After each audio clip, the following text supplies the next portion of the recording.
Você está no canal Eu Estudo a Lição com o pastor Samuel Camilo. Hoje é quarta-feira, dia 10 de junho, e o tema que estudaremos na nossa lição será o juízo investigativo.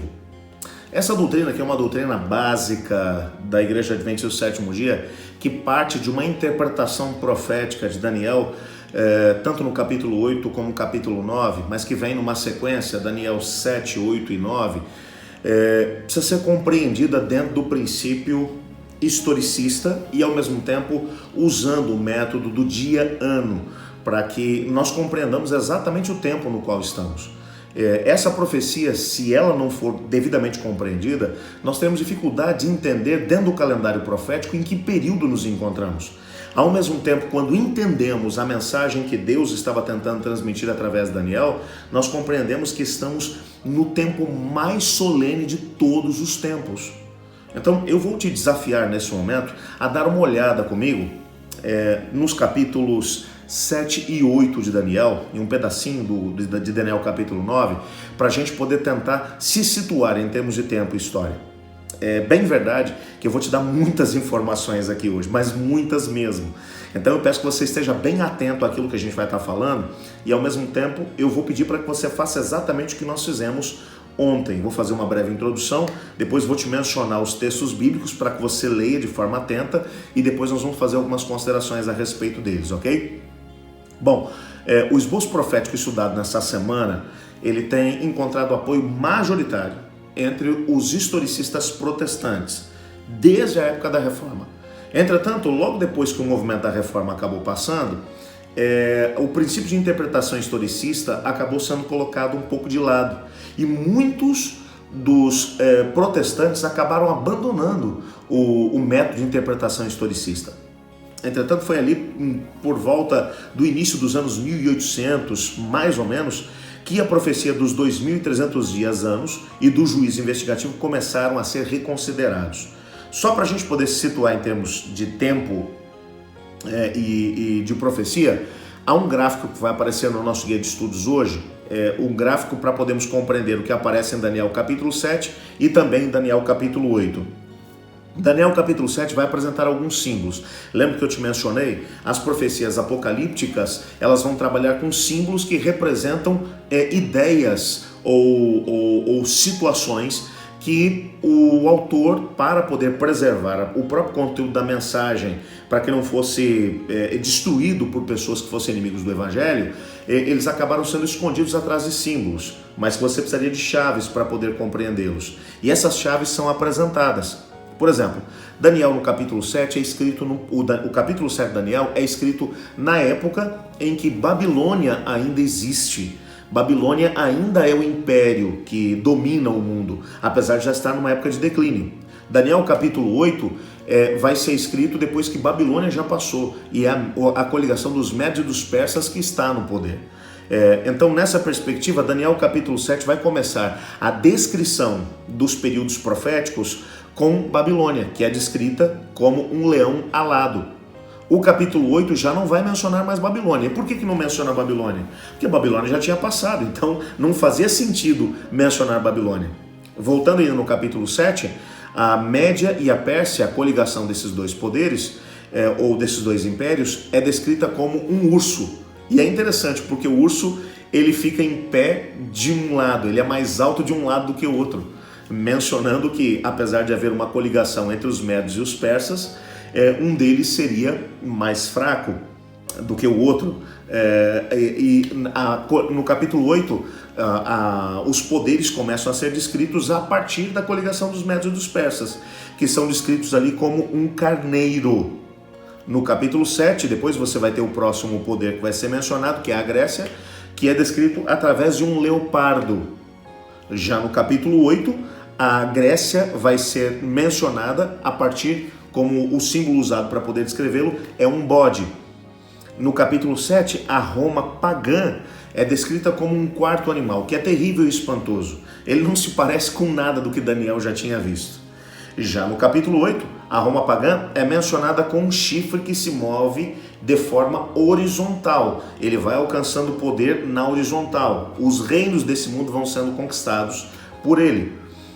Já no capítulo 7, a Roma papal, ela é apresentada como um chifre pequeno, que fala blasfêmias contra o Altíssimo.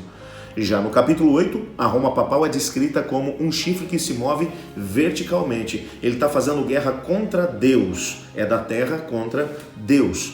E aqui você encontra um quadro completo desses dois capítulos. E agora, nesse momento, eu queria te dizer, faz uma pausa aí no vídeo, se você tiver a possibilidade, mesmo que você não esteja estudando a partir de casa, se você está aí se deslocando de um lugar para o outro e tiver a possibilidade agora, abre a tua Bíblia eletrônica mesmo, em 2 versículos que eu queria que você lesse. O primeiro deles é Daniel capítulo 7, versos 9 a 14, e Daniel capítulo 8, versos 14 e 26. Você precisa ler esses 2 textos para tentar entender o que é que estava acontecendo no céu enquanto esses poderes, essa sucessão de poderes está tendo lugar aqui na terra, tá legal? E aí você vai compreender um pouquinho mais aquilo que é o pano de fundo de Daniel capítulo 7 e capítulo 8, que é nada mais nada menos do que o juízo que está acontecendo após o período de perseguição medieval que foi movida pela própria igreja,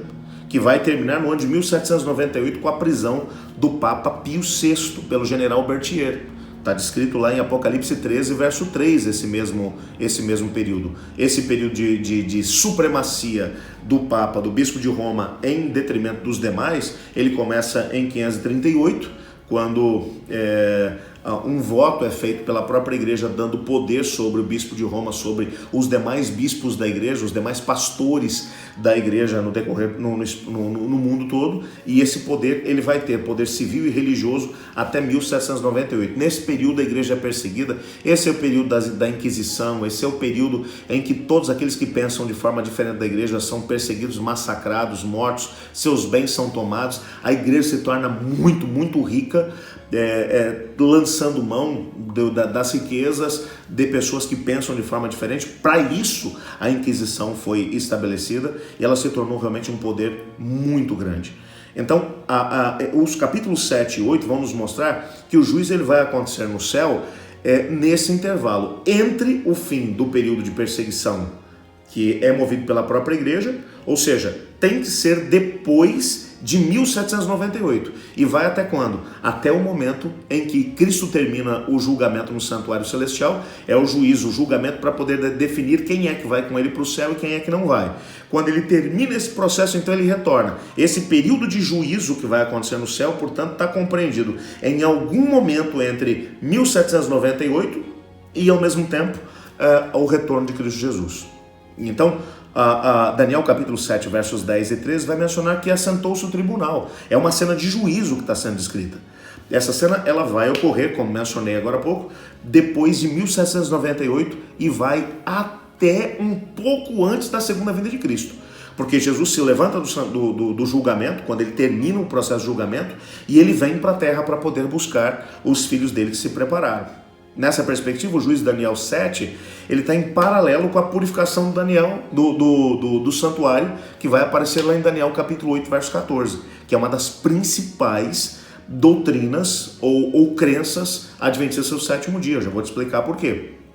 Esses 2 capítulos, eles vão falar sobre a mesma coisa. O tempo dessa purificação, ou o tempo que antecede essa purificação, a data do início desse processo de purificação, é mencionada como sendo uma figura do dia da expiação que acontecia lá no antigo Israel. Então, nessa perspectiva, a própria linguagem que é usada de tardes e manhãs, ela vai ser buscada do ritual do santuário no Antigo Testamento e do dia da expiação. Então, esse período de 2.300 tardes e manhãs, eles devem ser compreendidos como 2.300 dias, anos. Com o princípio do dia ano, esses dias vão representar 2.300 anos. Mas a partir de quando? Então, aqui é que entra a grande questão. Daniel, ele vai dar essas chaves todas para nós podermos compreender essa profecia dentro do seu próprio livro. O ponto de partida de 2.300 anos é a profecia das 70 semanas, que vai aparecer também lá em Daniel no capítulo 9, versículo 24. Essas 70 semanas que se você pegar os dias dessas 70 semanas, você vai chegar a 490 anos, que é mencionado como sendo cortado da visão dos 2.300 dias. Ou seja, os 2.300 dias é o período maior. De dentro desse período de 2.300 dias, 70 semanas ou 490 dias tem que ser retirados, porque esse seria o tempo que Deus daria ainda como graça para Israel. Quando esse período de 490 anos terminasse, Israel como nação deixaria de ser o veículo através do qual a salvação viria para as pessoas. Porque até esse período de 490 anos, o indivíduo, para poder ser salvo, ele teria que se tornar primeiro judeu. Ele teria que passar pelo rito da circuncisão. Mas o que essa profecia vai dizer é que no final desse período de 490 anos, isso tudo terminaria. E então o indivíduo não precisaria mais se tornar parte da nação de Israel para poder ser salvo. E o mais interessante é que essa profecia se cumpriu de maneira cabal. Há alguns detalhes que vão ser mencionados quando a profecia das 70 semanas vão ser estudadas, mencionando o tempo do aparecimento do Messias, e quando você vai, para poder descobrir o tempo do aparecimento do Messias, você vai chegar até o ano do seu batismo, o momento da sua morte, e o momento em que Israel como nação deixa de ser levado em consideração para a salvação. Você vai chegar até o momento do apedrejamento de Estevão, que foi exatamente o momento em que a igreja começou a pregar o evangelho para todas as demais nações. Até então o evangelho estava sendo centralizado na cidade de Jerusalém. Então você tem do período maior, 2.300 dias, 70 semanas ou 490 anos, que são específicos para a nação de Israel. Isso está lá em Daniel capítulo 9, versos 24 a 27. Com a mesma profecia. As duas profecias são uma só, no sentido de que os 490 anos são cortados de dentro do período maior dos 2.300 dias anos. O verso seguinte, a profecia das 70 semanas, que é Daniel 9, 25, vai apresentar o início do período de tempo. Desde a saída da ordem para restaurar e para edificar Jerusalém, então aí você começa o processo de contagem. E o mais legal é que daí você vai para Esdras capítulo 7, verso 7, e você vai descobrir que essa ordem para reconstruir Jerusalém aconteceu exatamente no ano 457 da nossa era. Então toda a nossa conta começa 457 a.C., ok? Todo o processo de contagem vai acontecer a partir do ano 457 a.C. Então você pega do ano 457, conta 490 anos, você vai chegar até o ano do apedrejamento de Estevão, que são as 70 semanas. E você continua o processo de contagem. Os 2.300 anos, a partir do ano 457, você vai chegar ao ano de 1844, que, cá entre nós, está bem próximo de 1798, que foi o período em que termina o período de supremacia da igreja perseguindo o povo de Deus. E o que nós sabemos é que nesse ano de 1844, Cristo entra no lugar santíssimo, começa um processo de juízo, de intercessão, para poder se definir quem é que será salvo. Não é porque ele não saiba, mas para deixar claro para o universo por que algumas pessoas serão trazidas e outras acabarão sendo destruídas. É para ficar claro para o universo todo que o juízo pré-advento acontece. Depois, os salvos terão todo o período do milênio para poder entender as razões pelas quais algumas pessoas foram salvas e outras não. Deus não quer que nenhum tipo de dúvida fique na mente de nenhuma pessoa, nem de salvos e nem do universo criado por Deus. Por isso é que o livro O Grande Conflito vai mencionar que no momento, um pouquinho antes do fogo eterno, do lago que arde como fogo e enxofre ser aceso, todos os joelhos se dobram diante de Cristo Jesus. Até o diabo se ajoelha diante de Cristo e diz: justo é o Senhor em todos os seus caminhos. O Senhor fez justiça, porque tudo ficou claro diante de todos. Porque logo depois que a Nova Jerusalém desce e a cidade é cercada pelas forças que o diabo junta para poder tentar destruir Nova Jerusalém, aparece em cima dos muros da cidade, como numa visão panorâmica, toda a história do plano da redenção.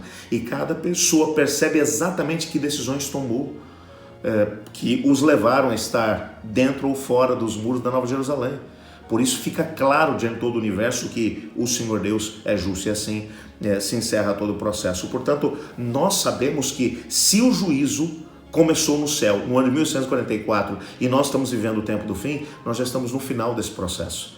Quando o último caso for examinado no santuário celestial, então o Senhor Jesus virá para poder buscar o seu povo. A grande questão que nós devemos manter claro diante dos nossos olhos é: para que essa profecia foi dada? Para que nós tenhamos pressa. Pressa de quê? De tomar as decisões que precisamos tomar para podermos estar salvos e ao mesmo tempo para poder pregar esse evangelho para que todas as pessoas saibam que estamos vivendo o tempo mais solene de toda a história. Vamos orar e agradecer a Deus por isso. Obrigado, Pai, pela profecia dos 2.300 anos. Temos a possibilidade de poder compreender através dessa profecia que estamos no finalzinho da história.